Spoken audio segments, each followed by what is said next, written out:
Well, good morning, good afternoon, good evening. Thank you for joining us for the last day of the Canadian Space Summit 2020. I'm very excited for this panel because we're ending it off on a high note with amazing folks from the Canadian government joining us, giving their time and enlightening you all about what is happening in Canada. So what I'll do is I'll do a quick intro of the panelists and I'll bring them on board and about whether they have presentations, and I have a few questions if the presentations are suffice, or if they run super short, then we'll dive into questions and there'll be a Q&A period at the end.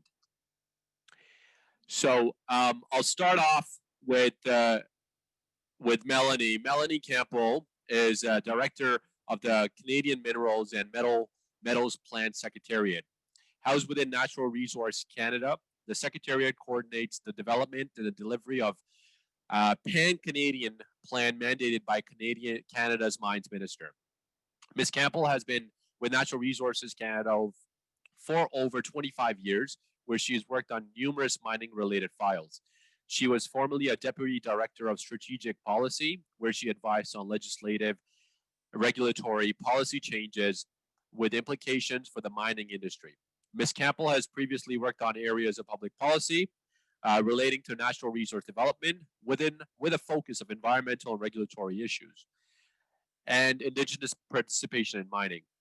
She holds a Bachelor of Law, Bachelor of Arts, Law from Carleton University, a Master's of Public Administration from Dalhousie University, and a graduate degree in Sustainable Development in Natural Resources from Carleton University. Melanie, thank you so much for being here. Really, really appreciate it. Next up, I'll go over to Erick. Erick Dupuis joined the Canadian Space Agency in 1992 and is currently the Director of Space Exploration and Development at Canadian Space Agency. His directorate is in charge of all planetary exploration. How cool is that? And space astronomy missions of CSA. Erick Dupuis holds a Bachelor's of Science from the University of Ottawa, a Master's degree from Massachusetts Institute of Technology, and a PhD from McGill University. Over his career, he's been an advisor of several international organizations such as JPL Mars Program, Systems Engineering Team, NASA ESA Joint Mars Exploration Program Analysis and Review Team, and the European Commission, European Robotics Network, and European Technology Platform. Truly welcome to Erick. And last but not least, I have Agnew. Elle joined the Canadian Space Agency as a manager, International and Regulatory Affairs and Policy Directorate in July 2016 after 29 years of service in the Canadian Armed Forces. Her last post was as a Director of Space Strategic Plans in Director General Space, where she was responsible for international multilateral relations, including participation in the UN Committee on Peaceful Uses of Outer Space, as well as advising regulatory issues. Welcome, Elle. So I'll leave the floor to Elle as she's got a presentation prepped for all of you. So Elle, why don't you walk us through what you got on for us?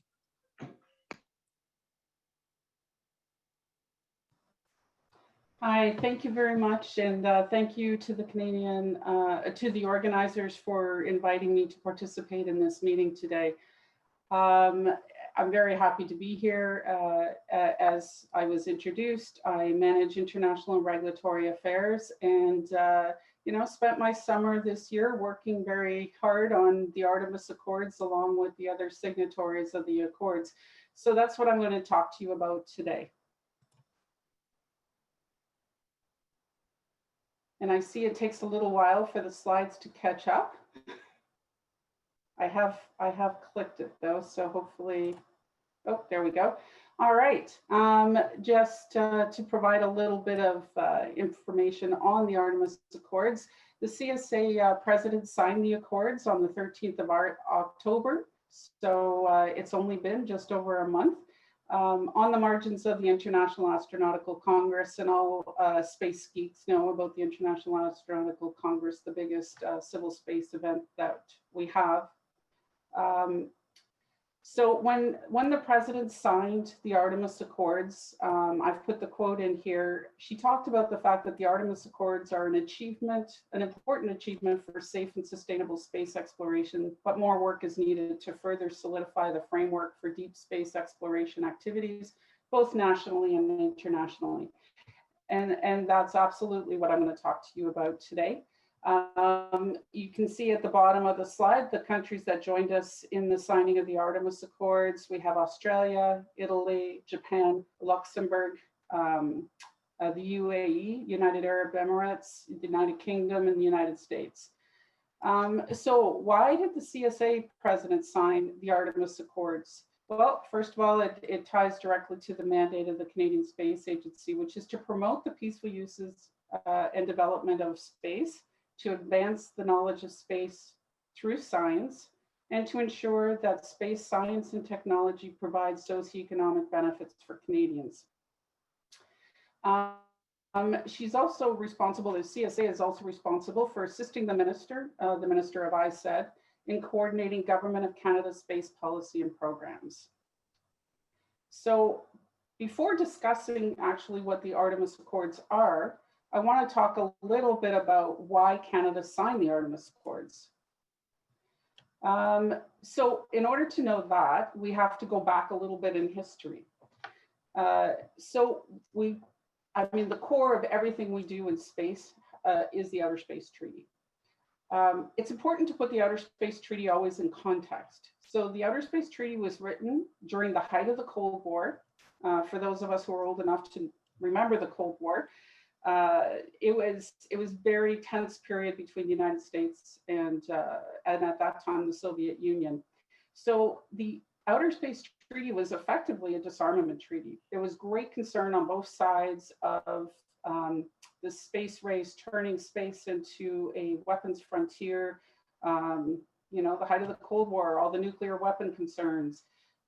So it's important to understand that the beginning of what we did in space started with disarmament. But the Outer Space Treaty is so much more than just a disarmament treaty. At its core, it talks about that space exploration and use is for peaceful purposes. There's also a prohibition on weapons of mass destruction. A lot of people think that it prohibits all weapons. Unfortunately, it does not. It prohibits the weapons of mass destruction, but it does prohibit having weapons and military installations on the surface of the moon, on Mars, wherever, on planetary surfaces. It talks about space being free for exploration and use. But at the same time, it also talks about non-appropriation, that no country can appropriate space.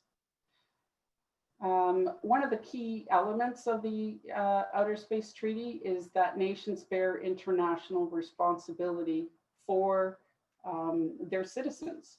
And that means that as a government, we are responsible for authorizing and supervising the space activities of our citizens. The concept of due regard is in the Outer Space Treaty, and it links really closely to the idea of the freedom of exploration and use, which is early on in the treaty. And then it also speaks to international cooperation, whether it's sharing of information or deconflicting activities through coordination on the international arena. So that was the beginning. But then we have the rescue and return agreement, and it's very simple. It's all about the rescue and return of astronauts, of spacecraft. Effectively, if there's an astronaut in distress, we're supposed to help them out. We're supposed to return any space equipment that we might find that might land on our territories. And it sets out the parameters around the rescue and return. Liability Convention, it builds on the principle of states being responsible for the activities of its nationals, and it defines some really key elements. It defines what a launching state is for the purpose of liability. And when we talk about liability, it's for the damage caused on Earth, the damage caused to aircraft, and the damage caused in space. Finally, the Registration Convention. It defines terms such as the launching state, space objects, space state of registry, and it's and it really closely links to all of them. But you'll notice that the other three, the Rescue and Return, Liability Convention, Registration Convention, are all just amplifications of the core principles that are in the Outer Space Treaty. There is a fifth treaty, the Moon Agreement, but Canada is not a signatory to the Moon Agreement, nor are any major space actors. Now, in addition to that, we have soft law. And soft law is best practices, transparency, confidence building measures. It's basically just guidelines that technical experts have developed in order to make the space environment safer and more secure. So the first one, the debris mitigation guidelines, obviously addresses the debris issue that we have, and then the LTS guidelines talk about address issues and concerns that will help us ensure the long-term sustainability of outer space. So this is our legal framework to date. The principles of the Outer Space Treaty and the other treaties are as relevant today as they were 50 years ago.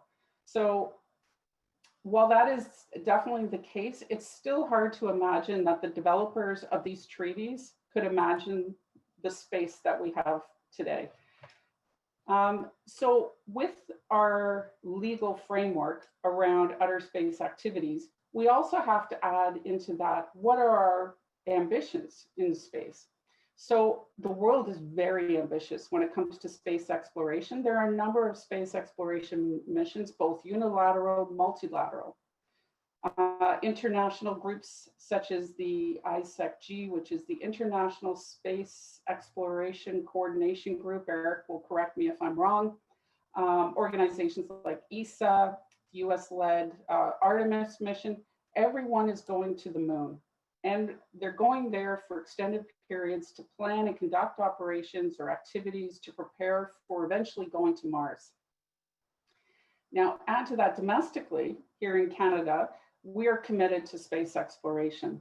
The space strategy that was released in 2019, Exploration, Imagination, Innovation, the new space strategy for Canada, outline that Canada wants to ensure it remains a leading spacefaring nation by joining the Lunar Gateway mission. But we also committed to building AI-enabled robotics. We committed to the LEAP program, which is the Lunar Exploration Accelerator program.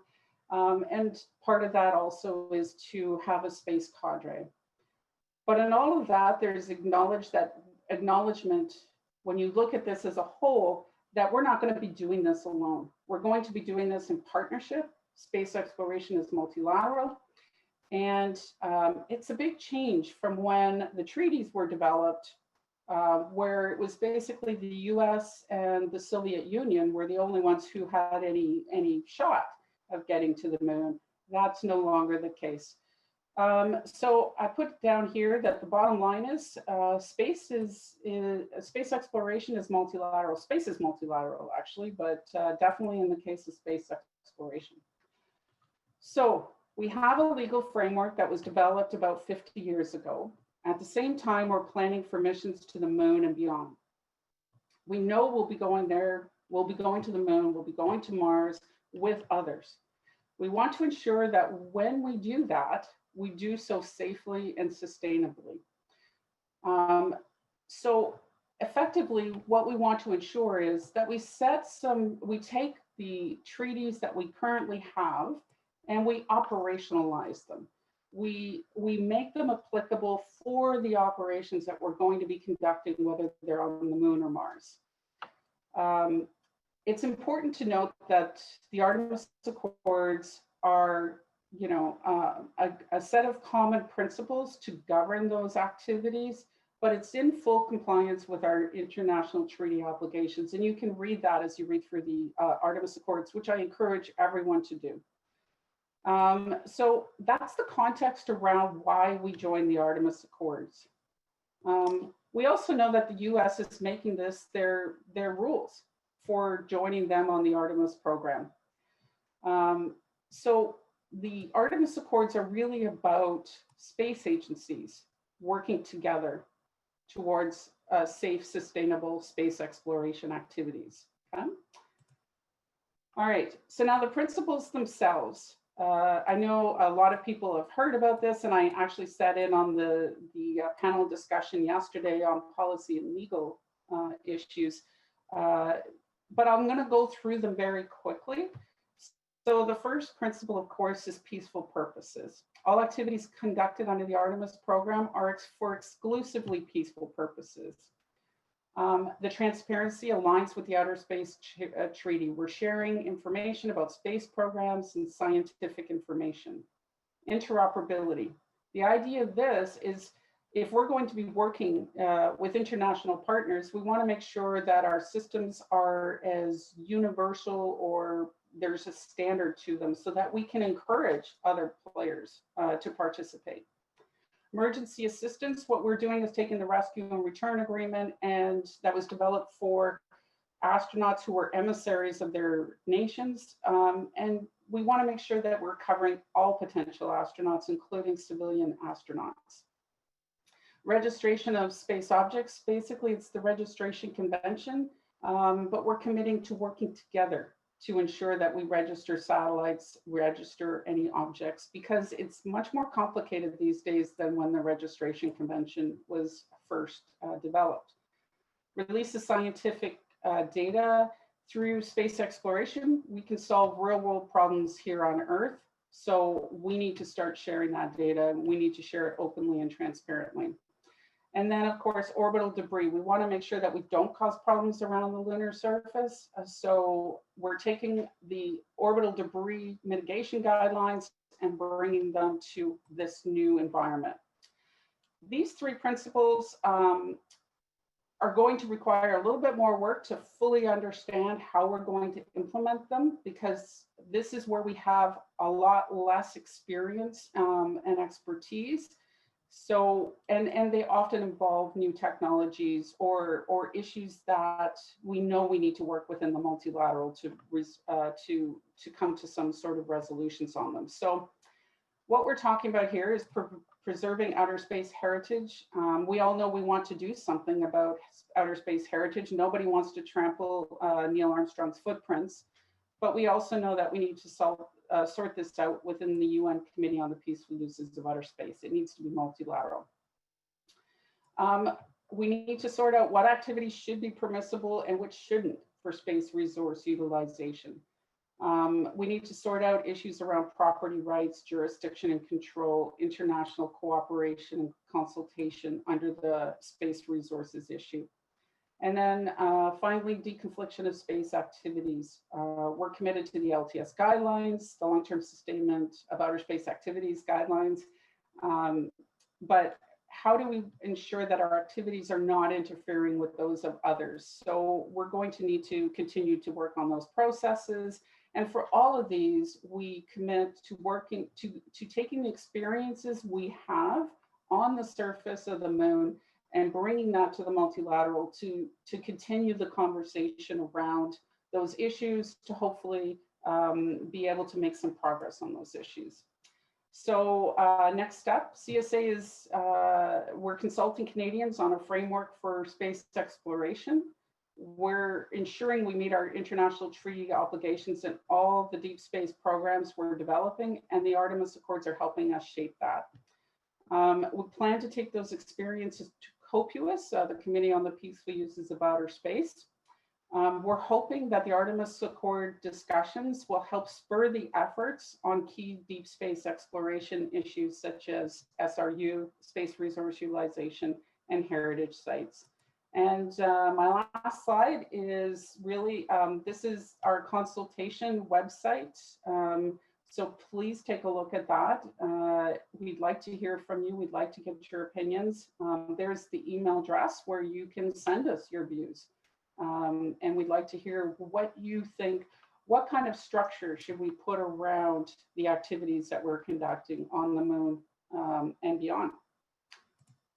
And that's the end of my presentation. Thank you very much. Excellent. What a great presentation, and such an international approach towards, how this all fits in within the Canadian landscape. So thank you so much. I'll really appreciate that insight. I'll take the floor and I'll move it over to Erick. Erick, space exploration. So share with us what CSA has got going on in this spectrum. Thank you, Hussain. So please confirm that you're seeing my slide. So yes. I assume. Yes. Okay. All right. So Al just described the policy framework that we're putting in place to frame the lunar exploration. What I'm going to do is talk about implementation, what we're doing right now already. We've been at this for a couple of years already since the announcement in 2019 of the Lunar Exploration Accelerator program. This is going to be a very high level, very quick overview. We don't have time for a detailed description, so I apologize ahead of time. You will feel like you're drinking from a fire hose, but I want to make sure that I provide a high level overview of what we have ongoing in LEAP at the moment. So LEAP has three main fields or domains, I would say. The first one is health, so space healthcare of the future and how we can also benefit from that on Earth. And the other two are closely linked together, and that's what I call the LEAP Science and Technology portfolio. That's the part for which I am responsible, and I will only describe the last two elements today. Instead of the two topics that you see on screen here, the way I like to think about it is in the LEAP Science and Technology portfolio, what we do is we develop technologies for the future of lunar exploration. We demonstrate some of the technologies that are already mature but have not flown yet, and we fly missions to the moon. So this is a logical time sequence of activities. And to implement that, what we've done is we've actually broken down the portfolio in 6 main elements. You've already seen many of those posted because we've been at it for, as I said, almost 2 years now, a year and a half. And many of these activities have already been posted in the form of RFPs and AOs. So the first element of the LEAP S&T portfolio is contribution to partner agencies' selected missions. I'm not going to say much about that today, except that this is to secure opportunities when we have a partner that is already going on a lunar or deep space mission that is of interest to Canada, where we see that could serve us in terms of preparing for the future or in terms of advancing science for Canada. And we've reserved a portion of our funding to make sure that we can embark on those missions with our international partners. So you can think of something like on the collaborations with the ESA program or with NASA. So that's a portion of our portfolio. The second one is capability demonstration. That is in my time sequence, that was the middle element where we take technologies that are ready to fly, but that have not yet flown. And we basically co-fund the cost of flying these technologies in space, integrating them and launching them to space. For that, we have an announcement of opportunity that has been posted already for 9 months. We've had 2 rounds already of proposals being evaluated, and we have announced 2 winners already, and we're in the evaluation process for the second round. So the budget for that element is $8 million total, and it's very popular. We have a lot of people that want to benefit from that. The third one is lunar science support. This is to support academia in establishing networks of excellence in Canada in lunar science, and also in helping finance lunar research. For that, we are just about to release an announcement of opportunity. It should come out imminently. We've already announced on our website that it's coming, and the deadline will be very short. It's going to get announced in December, and it'll close probably sometime around the end of January, so sometime in January. So we apologize ahead of time for everybody that's going to ruin their Christmas vacation writing their applications, but we really want this support to go out to academia as soon as possible. The fourth element is concept studies and mission contribution studies to help us planning for the future. So we've already issued a few contracts in that area to try to figure out what we're going to do after LEAP. So LEAP will finish in 5 years. Once we're done with that investment of $150 million over 5 years, we want to know, what does the future hold in store for us? What do we need to prepare for? And that's exactly what we're doing under this element. The fifth one is technology development. So this is it's the forward-looking part of our portfolio, where in order to benefit from those investments that we'll make, let's say in 5 years and beyond, we want to make sure that we're bringing the technology up to the level that is necessary, such that Canada will be prepared to take advantage of those opportunities. And the sixth element is really that's the one I kept for dessert. This is the biggest part of our portfolio, and this is where we're going to fly missions to the moon. So we intend to fly science payloads and technology payloads to the moon to advance science and to showcase Canadian capability and position ourselves for the future.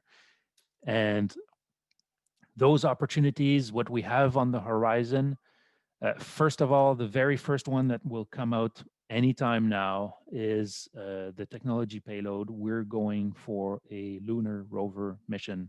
So there will be a Canadian lunar rover with Canadian and US payload on it.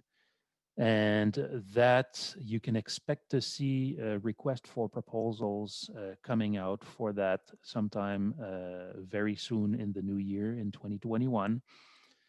We will start, and I'll be talking a bit more about that in the next few slides, so I'll reserve the details. The other thing that will follow that will be eventually 1 or 2 science instruments on the NASA CLIPS deliveries. So we've already negotiated room for both the rover and the science instruments with NASA. We are right now starting feasibility studies on those science instruments to inform our decision making. And you can expect the procurement to start with phase A's sometime in 2021. So let's go back to the rover. First of all, if you look at the bottom of my slide, you'll see that we already have a letter of intent posted on the Buy and Sell website. So for more detail, I invite you to go check Buy and Sell and go see what we've posted in terms of intent to proceed with an RFP. The idea is we want this mission to demonstrate Canadian lunar mobility technology on the moon and to gather science data. We're talking, if you look at the picture, we're talking a modest size rover, about 30 kilograms, that will include 1 CSA payload and 1 NASA payload. And that is a condition so that we secure our launch with the NASA CLIPS program. So basically, in exchange for launching us, we are providing accommodation space for a US instrument on our rover. Launch date is no earlier than fall 2024, most likely sometime in 2025. And in terms of mission duration, we're looking as a threshold, 1 lunar day, because surviving the lunar night is very difficult. It gets cold and dreadful at night.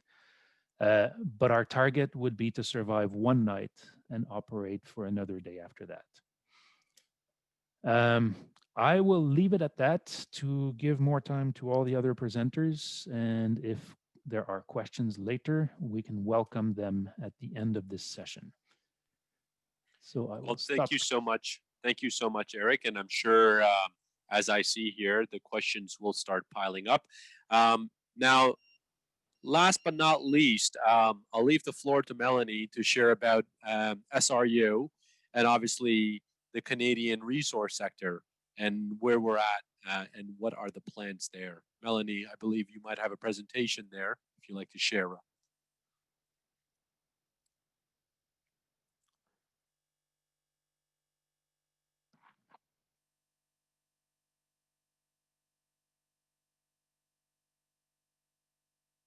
Excellent.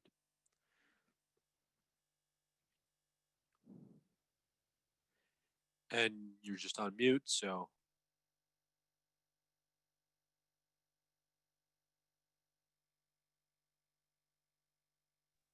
Sorry, my mute button got stuck. Well, thanks very much. Really happy to be here. I wanted to start first by acknowledging that the land that I'm joining you on today is the traditional unceded territory of the Algonquin Anishinaabe people, and I'm definitely grateful to have the opportunity to be present in this territory. So I'm happy to be here today to talk to you about the Canadian Minerals and Metals Plan and realizing the benefits of space exploration for the terrestrial mining sector. So thinking about the future of the mining industry means thinking about what it might look like about 50 years from now and ensuring that Canada is well positioned to take advantage of new opportunities, including those offered by new and disruptive technologies, and why we need to look to the new frontiers to solve the grand challenges of today. So that includes Earth and space.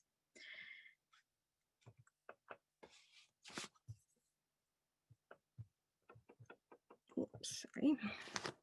Over the past 2 years, we've been reaching out to Canadians to discuss the future of mining through the development of the Canadian Minerals and Metals Plan. And throughout this national conversation, Canadians told us that we really need our industry to be globally competitive, responsible, and recognized for its ingenuity and leadership.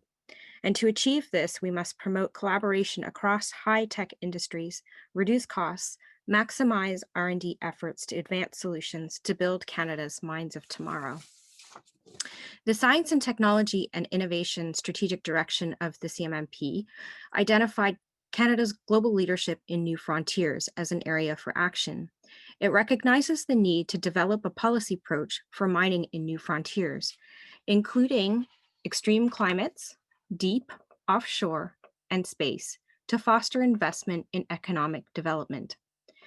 So what does this mean? Well, it means that we're looking to other sectors and taking advantage of opportunities to improve efficiency, develop solutions for mining in deep, remote, and extreme environments. And it also means harnessing the technological advancements and disruptions that are taking place in other sectors.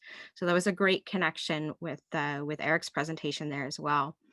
Achieving these goals requires us to think about increased collaboration to advance mutually beneficial technology development and adoption, to solve today's grand challenges for the benefit of industry and Canadians.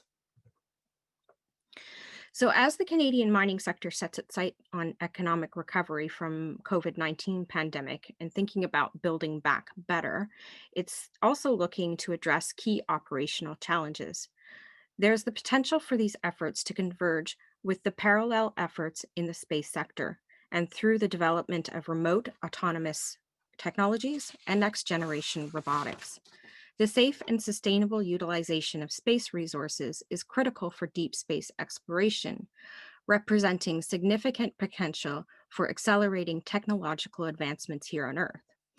The technologies that will one day make these activities a reality will need to be developed, de-risked, and demonstrated here on Earth.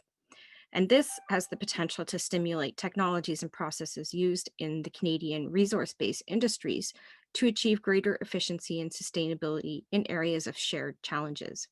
And these areas range from reducing the impacts of industrial activities and waste, to the development of new energy sources, remote and autonomous technologies, and more.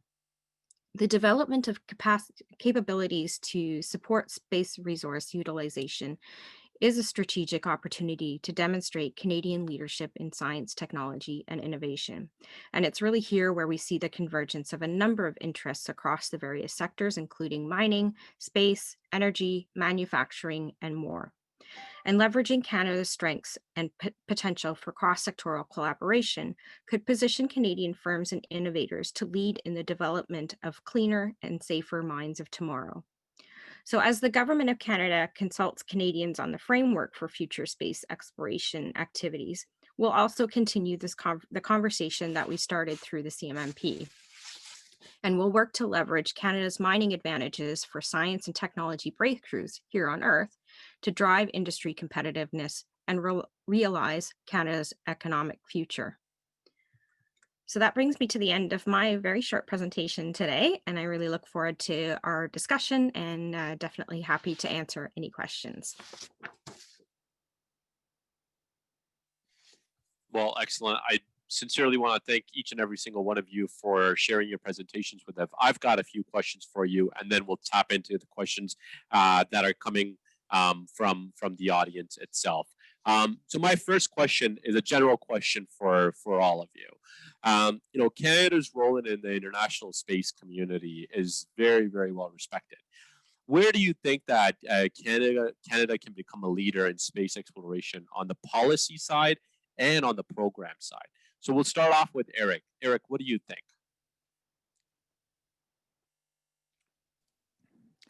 All right. Well, let me first say that in terms of space exploration, and Elle already alluded to that, Canada is very dependent on partnerships. We don't go at it alone.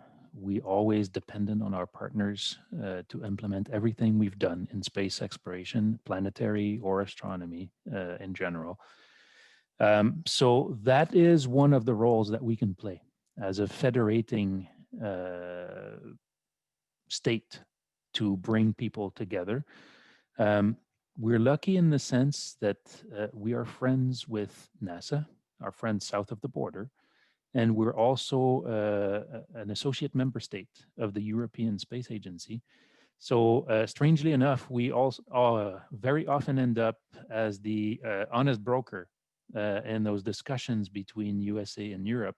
And as you can see from my resume, I've actually worked for both. I was an advisor to NASA at times, and I was also a European at other times. So that's one role that we, Canada, are uniquely positioned to play. Now, in terms of technical or scientific contributions, we have strengths in Canada that we have nurtured over time, where we've invested significantly in the past, and that includes, for example, robotics. That's why, for example, we've been approached for the robotics on the Gateway, and any evolution of those robotics technologies. So right now, the reason why we're working on rovers is because it's pretty much the same technologies that you're just taking and bringing to their natural evolution. We have other areas of interest that are traditional for space, like synthetic aperture radar. We have some that are developing, like, for example, all the healthcare for space is something that we're investing right now because we're seeing an opportunity developing. And we also have traditional strengths in Canada, for example, in the area of mining, where we can build a bridge between space and terrestrial industry to foster activity in space or to enhance our planetary science activities. So I'll stop it here because I think others probably have something to add as well. Well, thank you so much, Erick. Melanie, we'll go over to your side, and from the natural resources section, and that entire spectrum, where do you think we can lead?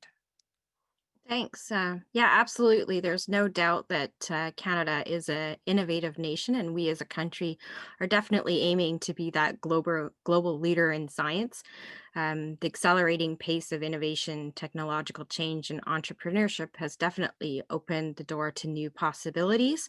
And really thinking about disruptive technologies, I think, is an area where Canada has an opportunity to really showcase its strengths. And bringing the sectors together and bringing the industries together, as well as doing the matching up of our supply and services sector, I think is an area where we definitely have a place where we can become a great leader, being able to foster some of that industry support and development of new businesses here in Canada. I think will really position us strongly in the future, and kind of build that space for Canada to have an attractive place to come for international investment. So I think that's a big piece for us to think about. Definitely our modern mining industry also recognizes that for us, the need to remain competitive in our global economy means that we really have to take on a lot of innovation and really, modernize a lot of the industry. And so we definitely need to be looking for those partnerships with other industries as well, where we can see a lot of synergies, particularly with space. And that means also thinking about those new technologies that could, have a really interesting play in terms of those new technologies in geoscience, thinking about mapping and exploration, but also thinking about mining and processing activities as well. And, the advances that we make for terrestrial operations and what advancements they might hold for lunar exploration as well. Well, thank you so much for the very insightful vision that you've outlined here. I'll go over to you. Coming from my international background already, where do you think we can take it a step further, or where we already are? Thanks very much for the question. So we already are. Canada is considered a leader in space, and I look to the role that we've played in COPUOS over the years, the Committee on the Peaceful Uses of Outer Space. CSA and Global Affairs work hand in hand on that committee to ensure Canada's interests are represented there. We're well respected within that community. Canada's played a lead role in the development of the debris mitigation guidelines, the guidelines for the long-term sustainment of outer space activities. We were one of the core countries represented every single session for the discussions on that for the 9 years it took to get that through. And we even managed to get it over the goalpost. But when I'm looking to the future, I'm looking to the Artemis Accords as we've already demonstrated leadership. We worked with the other signatories, the other 7 countries, to come up with an Artemis Accords that was completely respectful of the Outer Space Treaty, completely aligned with the Outer Space Treaty.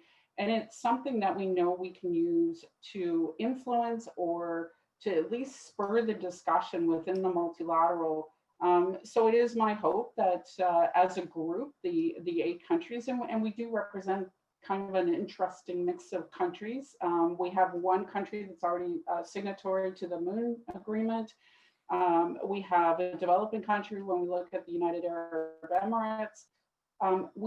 We're hopeful that we are going to be able to start this discussion and move some of these discussions forward within the multilateral just by talking about why we joined the Artemis Accords and what our experience has been, and why the Accords say what they do.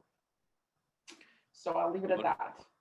Well, what an excellent response. So my next question that I'd like to tackle, I'll combine 2 questions into one here. And, this is from an SME side, and also at the same time thinking about space resource utilization. How can we ensure that space exploration grows that industry sector from the SME perspective, but also what can we see in the future of space resource utilization? I'll go over to you, Mel. We'll start with you this time. Sorry, I just turned off my. All right, there we go. Yeah, definitely. I think the growth of the space resources industry is of interest to Canada, particularly due to its competitive advantages in all stages of the mining industry, as well as the heritage and space research, development, and technological innovation. I think both industries are really seeing a bit of growth right now already. In COVID, we definitely saw that, at least for